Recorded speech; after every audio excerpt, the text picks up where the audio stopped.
Most people jump start cars wrong, and it can fry your car's electronics, computer, or even cause the battery to explode. Today I'm going to show you how to properly do it. And forgive me, I can't find my jumper cables. I usually use a jump pack to do it, but I'm going to show you how to use jumper cables. So, here's the correct order.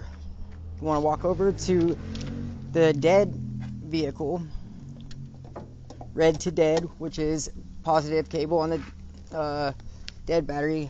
Walk back over to the running one, red to donor, boom.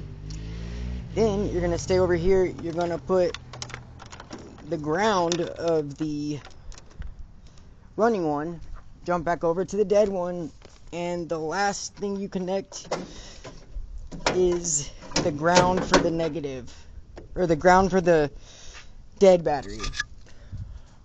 Why not the battery? Because batteries produce hydrogen. A spark near that gas can cause an explosion. Always ground to metal away from the battery. Now you can start the car, let it run for 2 minutes, then try starting the dead car. Once it starts, remove the cables in the reverse order. That's right. Do it every time. Exactly like this. If jumping didn't work, your battery or alternator needs replacing. Text MTV Mobile Repair and get an estimate.